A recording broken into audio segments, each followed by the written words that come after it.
My name is Maisie Edith Dunbar. My mother was May Porte Eastman. My father was Tillman Dunbar Sr. My grandmother from my mom's side was Lou Warden Porte, from descendants from Barbados that came to Liberia, Crozierville. As a young girl growing up in Liberia, we often went to Crozierville. We went to Crozierville a lot. And so, yes, I was young, of course, and I have memories of that little house, that little room with Grandma Lou. And she used to sing this song to me all the time. And I still remember it as a kid. When I clap, clap, clap my hands, the monkey clap, clap, clap his hands. Monkey see, monkey do, monkey does a thing like you. And then she would tickle me and I'll start laughing. So I do remember that very, very, very, very much. She used to do it all the time. All the time when we go to Crozierville, she would be doing it to me all the time. And the thing about it, now that I'm older and I look at things, but when Mama said we're going to Crozierville, I used to be rushing again in the car to go to Crozierville because I know when I go to Crozierville, and it was like, when I clap. And she used to say, as soon as we get out of the car. So yeah, I really looked forward to that. That, and then probably, Liberia, when you're a kid, what do? You play outside. Being in the Congo settlement, everybody was outside, so I do remember that. It's other than that, that's about it. I remember not much after that. Mom, Mayport Eastman, Mama was, she was a commissioner for Marcoffet. So Mama opened a school in Crozierville. And because she was working in Crozierville and Bensonville, President Talbert felt that all the work that she had been doing in that settlement, they made her a commissioner. So she worked at the mansion, and also she was working as a commissioner in for Marcoffet. So until she came to America in of course, when the war broke out, was when she went to Sierra Leone first. When they first had to get out of Liberia, they went to Sierra Leone first, and then later came to America. But until then, she was a commissioner for Marcoffet. Mama, her children and her grandchildren, and my career wouldn't be nowhere where it is if it wasn't for Mama, because there are times that Mama had something to do, and because I had to travel, she would drop whatever she was doing. It wasn't even a question asked. If I had a job to do, she would drop what she was doing and come and take care of my son so that I could work. Like Nikki told you, when Nikki was in St. Aug, Mama didn't have money to pay that school fee. Mama worked in the cafeteria just so Nikki could go to school for free. And when she had money, she would lay across that man's desk. Same thing with Kathy. She did the same thing for Kathy. She was just an amazing person when it came to, she wasn't a person that thought impossible. Mama thought possible. She definitely walked by faith, like to the point where there are times that Mama going to the airport, I'd be like, Mama, all these things you can't carry to the airport. She would say, shh, I beg you, shut up your mouth. Go with me. I beg you. I said, Mama, there are some things that God will have to move from behind you. You know you're wrong for packing all these things. They wait. She said, I'm going with faith and I'm going with favor. And every single time Mama was able to get on the airport and get on the plane like that. And then when she get on the plane and she reached, she would call me and she would start laughing, So Mama was just an amazing woman of faith. I tell you, amazing woman of faith. So much love for her community, so much. Nobody was a stranger, nobody was a stranger for Mama. Even when someone did her wrong, she never looked at the wrong that the person did. She always did right by that person. And, as I got older, I would say that to her. I said, Mama, why you allow people to use you like this? And she said, they're using me.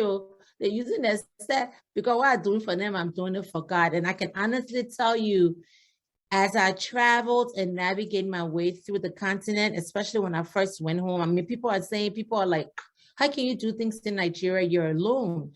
But God has favored me so much because of all of those things that Mama had done in the past. Because I can honestly tell you, nothing but strangers, like random strangers, have come to my rescue. Random people that don't know me at all have been able to assist me, you know. So it's those seeds that she sowed many, many years ago from her goodness is the ones that we're reaping today.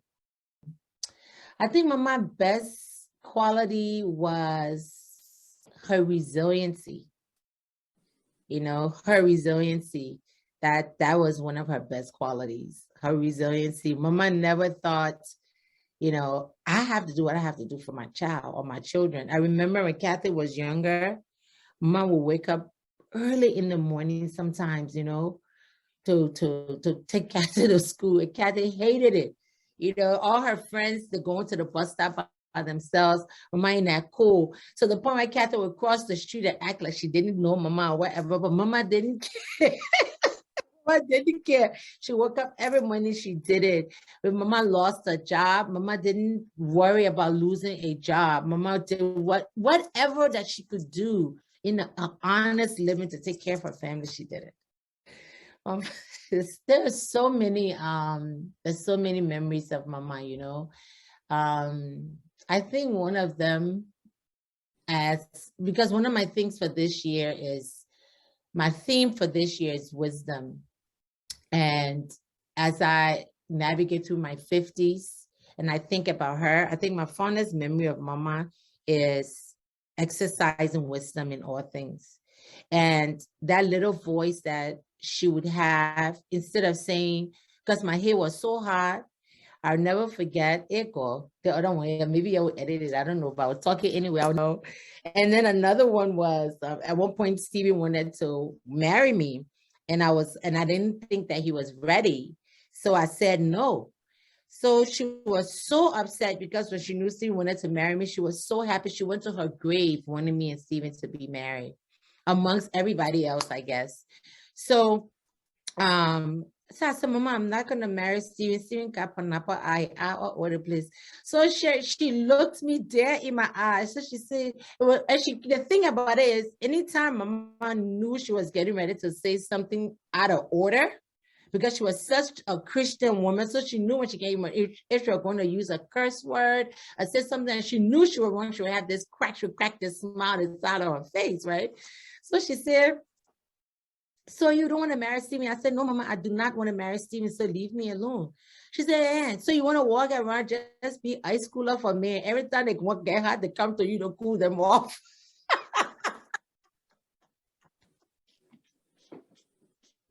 She had all kind. When I tell you, Mama was a woman of saints. One of my clients, in fact, Sharon, I started to make notes of all her sayings, because one of my clients told me years ago, she was like, Maisie, you have to do a T-shirt that says what my mom used to say, like, you know, Mama used to say.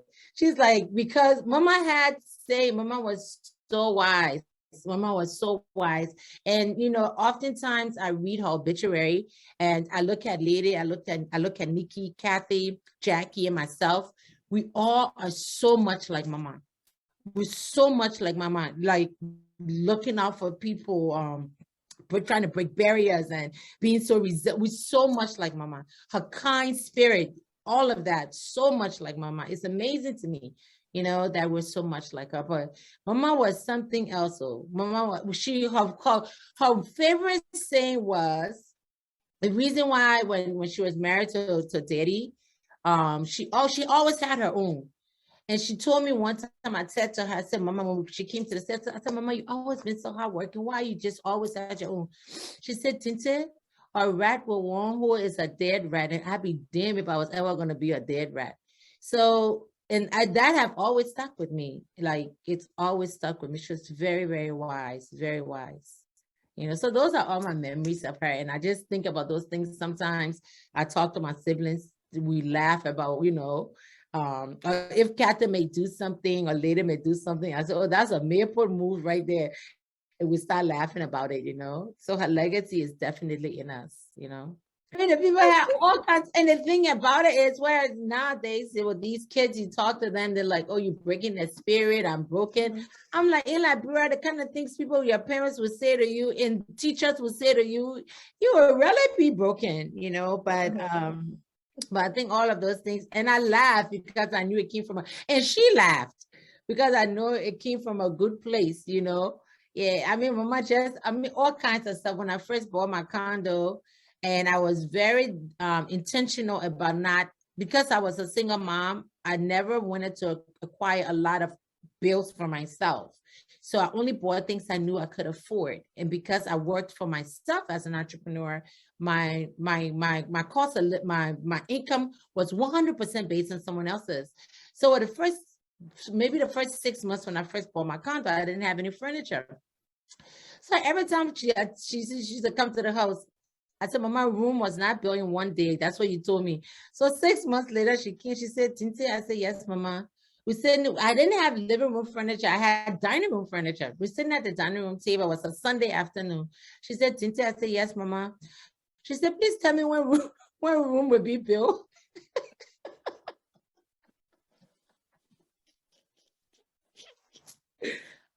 The clear blue sky. Mama said, "Please tell me what room." I said, "Mama, please leave me about this thing here. I will get furniture when I'm ready." You know, Mama. I mean, I wasn't even expecting it. We were literally sitting there. I had cooked that Sunday. I forgot what I cooked, Seth. I had cooked, and she was literally sitting there eating, and she stopped and she looked at me. She said, "Tinte," I said, "Yes, Mama." She said, "Please tell me one room," because she looked at the living room and there was still no. She said, "Please tell me when room will be built." But those are the profound memories that, you know, she left with us that brings us with lots of joy and smiles, you know. But the funniest thing that one of the funniest things that she did was she was with Lady one Thanksgiving, and she ended up in the hospital. And Thanksgiving Day, she was in the hospital. So apparently everybody that went to visit her were talking about how good the Thanksgiving dinner was. So she got out of the hospital, I think a day or two after Thanksgiving. So I'm calling her because, you know, Lady's a sergeant now. Lady don't play. Lady is a complete Masie Dunbar in a Mayport body. That's it right there. So sometimes we even tease her that Mama and Daddy personalities will be fighting. Like Mama's personality is like, do this. Daddy personality is like, you do it, I will slap you. They're like, we always teasing her about that. So Lady had gone to work. So I called Mama, me and Mama were talking. So she was chewing something. So I said, "Mama, what are you chewing?" She said she was eating the ham, the big ham that Lady had made. So I said, "Mama, you just got out of the hospital. Why are you eating big ham? You better hope and pray you don't end up back in the hospital." She said, "No, I hope and pray the sergeant don't walk through this door right."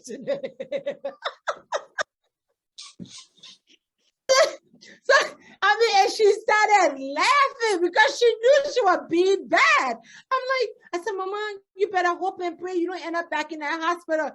She said, "No, I hope and pray the sergeant don't walk through this door while eating his ham." I was like, Lord, this woman, I laugh. There's so many memories, sharing so many memories. The countless, the countless memories of her, it brings me joy, Like one time, Busha were crying because I had traveled, and I guess he kept telling Mama, "I won't go home to Mama, I won't go home to Mama." So when I came to pick up Busha, she had Busha back. Busha was just standing right to the door. I opened it because usually when I come from traveling, I open the door, I'll sit with her or whatever. I opened the door. I said, "Mama, push up at the door." She said, "Take you, child, take you, child." Because he the only person got my, both of y'all go, back. Y'all go. I said, "What control is this?" Mama was something else, but the love that Mama showed her children and grandchildren and strangers is just something that it's funny because I was just in Dubai, and this little boy that I just got attached to at the bus stop, I even called Kathy, and I called it with Mamanism. I said, "Kathy, this Mamanism I hit me way here in Dubai, And the funny thing is, the boy's mother, when I was leaving Dubai, I had $20 left of their money. So I gave it to the little boy, you know, and I'm like, I get it for my last one. I need people money. What happened? What if something happened? You know, I only have US dollars at this point, but I gave it to him, not even thinking about it. But then come to find out, Jackie had asked me to get her something. So when I walk into the store to get something, come to see, there was the same mother that I had been seeing all this time that I was able to help because she's a single mom. And we got to talking and she ended up giving me all these bottles of perfume for like $100.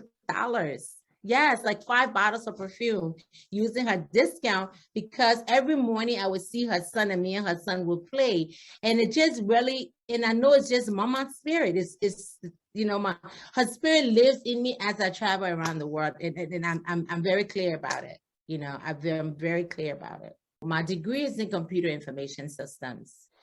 And I worked for British Telecom for about, I think 6 years or 7 years or something. No, 9 years, actually, 9 years. I worked for British Telecom and I got laid off my job when MCI bought them out. So when I was in BT North America, and when MCI brought them out, one of my girlfriends, when we were working, everyone always talked about the way I dressed, the way my nails were. Even at that point in time, I used to get my nails done by this Black guy, you know, and back then I was always intentional about supporting Black businesses, not even knowing what I was doing. It's just to my core. Black businesses, Liberian businesses, I've always been that person. So that I was going to an African-American nail professional in DC. He would always compliment my nails. He was like, your nails, he was like, I wish all my clients' nails were like yours. Fast forward, one of my girlfriends, my coworker, she found a nail school way before we even got laid off. It's so weird. She brought the flyer in one day. She was like, Maisie, you should go to the nail school. I think you'll be a great nail tech. I said, why do you think so? She was like, the way you dress, you know, your nails are always done nicely. It's like, girl, ain't nobody thinking about no nails. And that was that. But I always kept that flyer. So when I got laid off my job, I got another job with FDA in the MIS department, but I went to nail school in the evenings. And as you well know, us Africans, we're very competitive by nature. The things that, at least most of us are, the things that we don't know, we try to seek to know it. And then with me being a Dunbar, there's a whole different level to that. So there were so many things that I didn't know when I left beauty school. I wanted to be, I really loved it. So at that time I was working part-time, went to nail school. I loved doing nails, but I never thought of it as a career, like for the rest of my life. I just thought I would do it on the side. I'll do my own nails. I'll do my friends. I'll do my family. That's how I thought of it. So when I got out of beauty school, I knew I really sucked at everything else. I was really great at manicuring and pedicuring. But in terms of acrylics, I wasn't good at it. So I started to take classes to really better myself. And as I took these classes, I started to meet like these amazing people that were so excited about that job.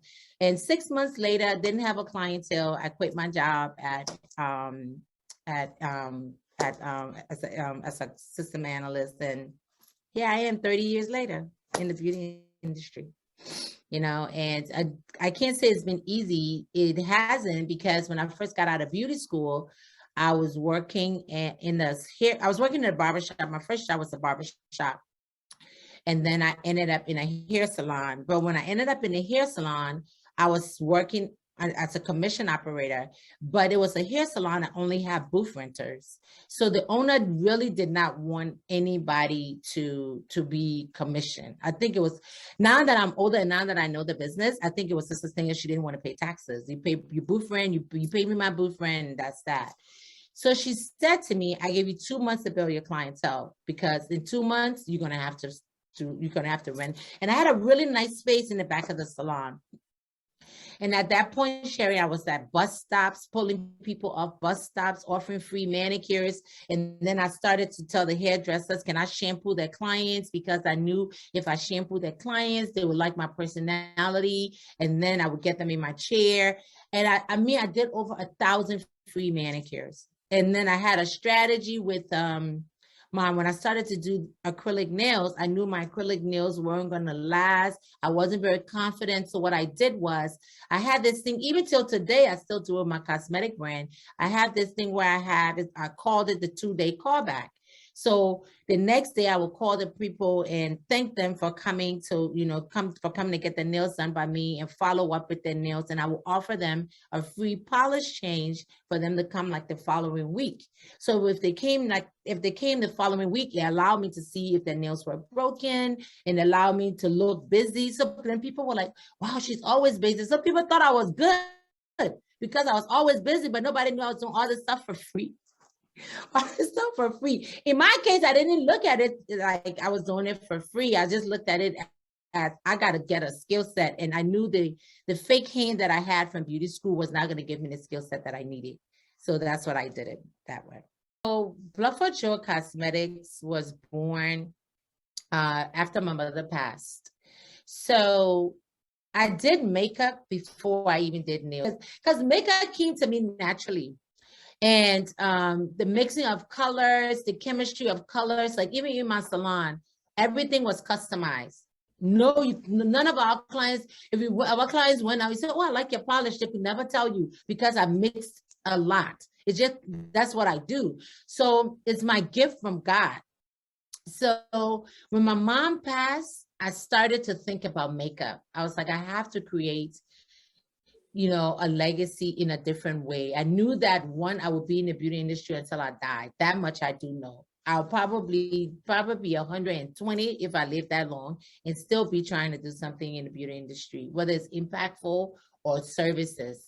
So I knew that, and I'm like, I have to create something that is a little more sustainable other than the spa, because I always saw myself, to be honest with you, I always saw myself back in Liberia. But when I went to beauty school, to open a spa in Liberia.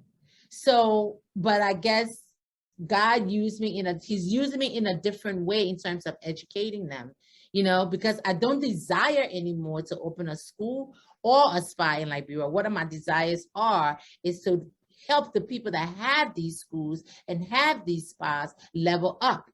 So my legacy, I knew I wasn't going to be in a spa, like own a spa forever. I knew that. So I was like, what else could I do? So I thought about makeup. So then I went back to school to learn the science and the chemistry behind makeup. So I went back to school, got my license, and then fast forward, we launched Blood for Joy. But when we first started it, I had my name. I was calling it. I wasn't crazy about it, but I'm a person that feels I just have to start, because once I start, I know that I'm not going back. That's it. Once I start, I'm only going to go forward. It just is what it is. It's my personality. It's the way I'm wired. So when I started, we only started with 4 lip glosses. And Kathy, as a matter of fact, named the brand. Kathy called me. She was like, Dinta, you should name the brand Blood for Joy. I said, you know what? It's perfect. She said, because that's who you are, and that's how the name came about, Blood for Joy. I felt like it was different. I felt like it was representation of my, where I'm from, and I felt like it was a representation of not only where I'm from, but who I am to my core, Yeah, I mean, as a kid, I was always different.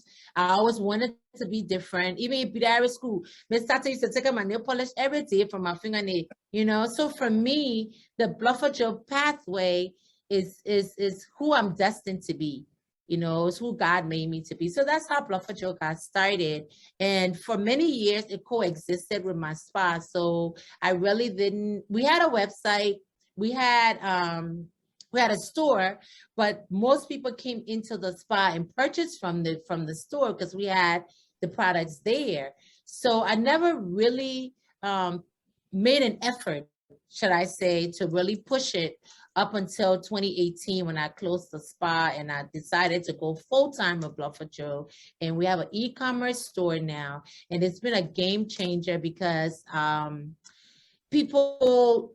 it's been a game changer in so many ways, because now I feel like people knew Maisie Dunbar, but people didn't know Bluffer Joe. Granted, they bought the product, but it never made that connection. So now we're the same, but separated. So I have to do re-engagement and rebranding strategies to get people to know that the Maisie Dunbar that you love, the Maisie Dunbar experience that you got, is the same person that can give you that experience with Bluffer Joe Cosmetics and beyond.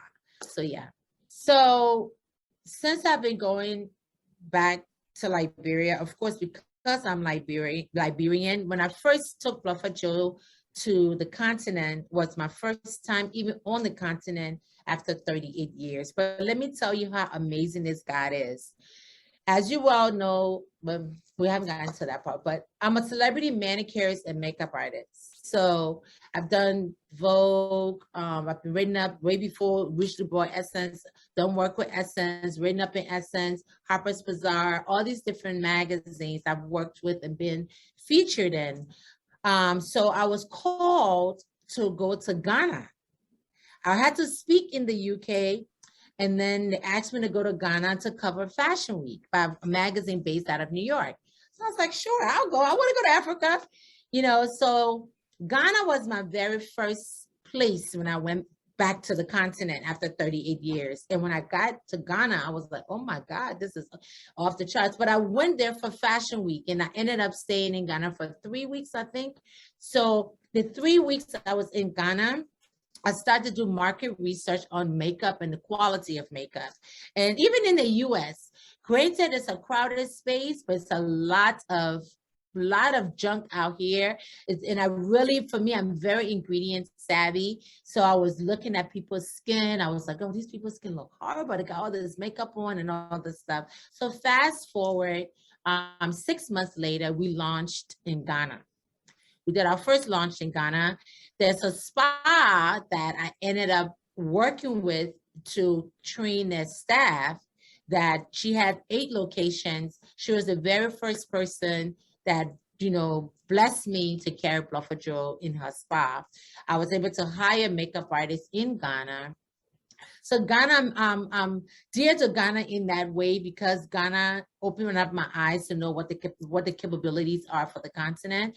So when I did that, Liberian people were just texting me on Facebook, inboxing me. I can't believe you went to Ghana. Ghana did that. So I said, okay, my people, I will come home. So then I went to Liberia. We did a soft launch at Palm Springs Hotel. That's where I did my soft launch. While I was in Liberia, I ended up, I think I posted something on Instagram at the time. And then one of the makeup artists at Royal Hotel saw my post. He called me. They wanted to see the makeup, went to Royal Hotel. While I was at Royal Hotel, ended up getting a training gig at Royal Hotel. Royal Hotel brought me back to Liberia. I trained that staff for 4 weeks, and I created a partnership with Royal Hotel to sell Bluffer Joe inside of their spa. So that's how Bluffer Joe got into Liberia. And they were the ones that gave me my first opportunity in Liberia. So I'm very loyal, because for me, I'm very loyal, and I'm very loyal to that. I don't forget that. I don't forget, because everybody wants to come on board when they feel that you have landed. But what matters to me are the people that are there when I start to take off, or when I'm scratching the surface. And I'm very loyal to Royal Hotel for that, because they gave me the opportunity to be in Liberia. So we're headquartered in Liberia, Ghana, and Nigeria. So when I went to Liberia, everybody was like, you need to come to Nigeria. You need to go to Nigeria. Nigeria has a big market.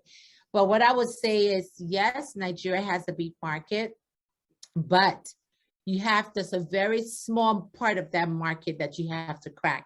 And once you crack that market, then I guess it takes off.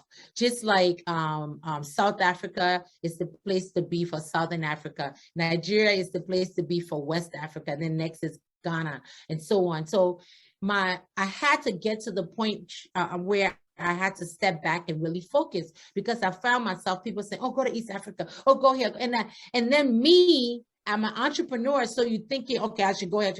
But then what happened to me was when COVID hit, it really allowed me, because nobody was moving to go anywhere. So it allowed me to sit in the States and really be laser focused on the countries that I want to do business in. And then those countries will open up other countries. Like till today, I still get opportunities that people call me about South Africa. In fact, last week, someone contacted me in Kenya. And I'm like, no, I'm just really focused because I want my product to take off in these countries that I'm in. And then I can start to branch out into other countries. So definitely I've been looking at, the Caribbean market for sure. Cool. I need to get a connect in Barbados. So people that are listening, if you're into the makeup and beauty space, I would love to go to Barbados, and maybe I should look into Barbados for some training as well. I have a mentee that is in Barbados. I'll reach out to her and see what the climate looks like in Barbados for makeup. I'll go to Barbados and do a show in Barbados, do a makeup class in Barbados. Did I have a mentor? I've never really had. I think about that a lot. I'm like, wow, how did I make it thus far without a mentor? The people that I considered my mentor were just people that I really looked up to. I never really had a mentor other than my mother. So people in the industry that I aspire to be like or better, because I never want to be like anybody. I always want to be better than that person.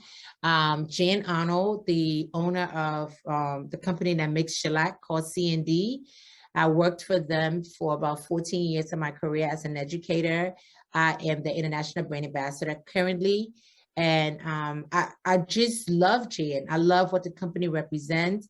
They're big on education. So when I went to work for them, at the time, a lot of people thought that, I was handpicked by Jan. But granted that I was handpicked by Jan as people thought I was, and it could be accurate, but I still had to deliver. I still had to deliver for myself, and I still had to deliver for Jan, because granted I was handpicked. I'm sure if I had not delivered, she would not have hired me. So I worked for C&D for 14 years as an educator, and I just really love Jan. I love what she does. I've always been a forward thinker. So some of the things that, before I expanded my salon, before I did my service menu, she was the person that I went through my service menu with, way before people got to the point where they were doing service menu that was engaging. That's how my menu was. My menu was engaging. My menu, I had stuff like Dunbar Beach. I had stuff like Maroya Scrub. We had all those kinds of things on our menu, and I bounced things off of her, a lot. And she thought and still thinks very highly of me because of my work ethic, my business acumen, and just the way I've always carried myself in the professional beauty industry. Yes, so that's the only person I can really think of other than my mother. One of the things that I would highly recommend, I really believe in mentorship because I'm a mentor to so many, most especially Liberia. I have a lot of young girls that I mentor in Liberia. And nowadays, the young Liberians are not thinking about working for government. They're thinking about making their own money, creating their own products, and having a say-so at the table. So the advice I would have for anybody, that woman of color, especially of African descent, that want to make a decision to start their own business, just know that it's not going to happen overnight, regardless of what you see with social media. One, you have to be very consistent, very consistent. Two, you have to be very wise. You have to be very, very wise. You have to use wisdom. You have to go with your gut. If there's something about your decision and your gut tells you everything, surround yourself by people who are doing the things and going to places that you want to go. If you find that, you find yourself in a situation where you're the only person that's standing out and everybody is trying to talk you down, it's okay to maybe hang out with those people, but don't make them your core people that you hang out with. Because what's going to happen, that negative things that they say is going to eventually affect your moves. And then you're going to find yourself being procrastinating about, what your next move is for yourself as well as your business. And then also know that, one of the things that I always say to myself when I feel like quitting is I always say that, a quitter never wins and a winner never quit. So that's what I'm able to do to push myself. You have to, if you don't know God, you definitely gonna learn to know him, or have a higher power. You may not be a Christian, you may not be, but you have to have a higher power. That's a higher power that we have to hold, that holds us accountable. That holds us accountable. You cannot go through life with your business just doing things and think that you cannot be accountable. There's a higher power. There's some things, that's order that you must follow to open your business. Opening your business is one part of it. Maintaining your business is a whole different thing. So those are the few things that I would recommend that anyone thinking about starting a business or have started a business to definitely deploy as they grow their business. Because I was so obsessed with being a model. And then 1980, a coup d'etat in my country where the military took over the government and my dreams were crushed. My family had to migrate from Liberia to the United States of America. And my dreams were still inside of me. I was going to live my dreams regardless. So my dreams, I look at my dreams as a pregnant woman. Because we are pregnant with our dreams and we carry it year in and year out. So for my dream, I decided to feed my baby. Training these women around the world, I want them to live their dreams. So when I leave, they're able to share their dreams with other women. Since I left Africa, there are women in Africa now that are training other women to do what I've taught them to do. That is why women have to hold together. So I thank you.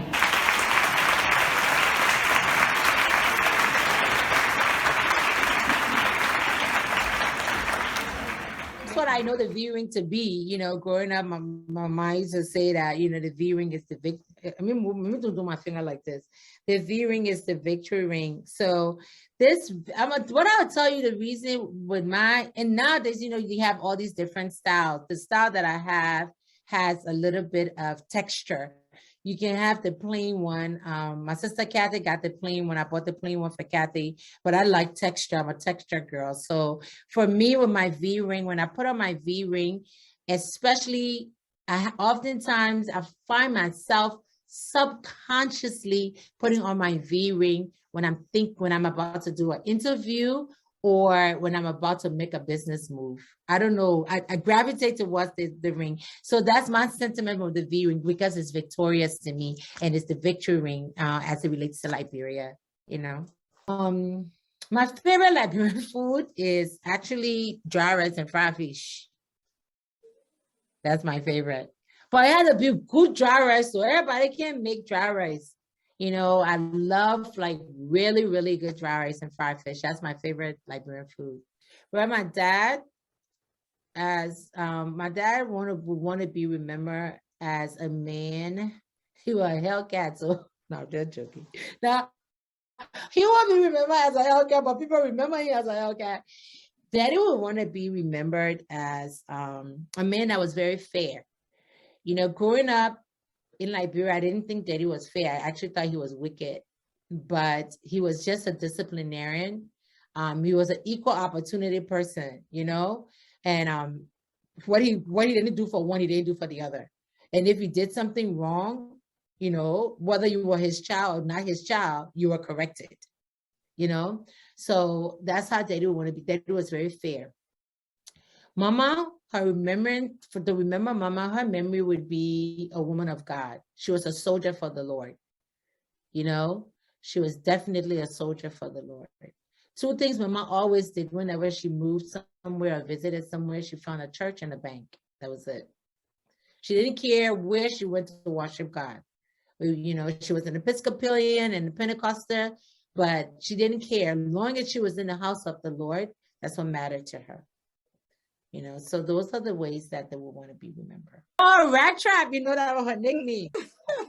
Yeah, that was her nickname. In fact, Auntie Richard Deeks, and her sister, Auntie Pat, that just died.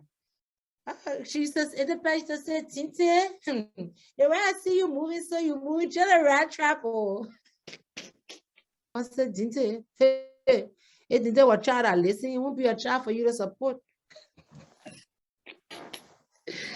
Well, seeing that my boy, seeing that, you know, yeah, Steven, good people, man. Seriously, he's a good guy. He's a good guy.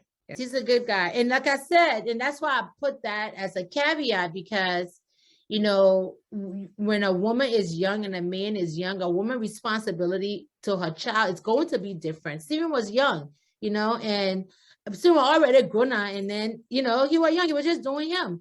But the core, the kind of person that he is, he's a great guy. He's a great person. He's a great human being. If I had to have a child for anybody, he would be a person I would want to have a child for. You know, he's a great person, you know. And none of us are perfect. You know, I was young, he was young. And, you know, here I am kind of bringing beard to kind of to block his. This the way you can go take your child. Let me go walk up bus more.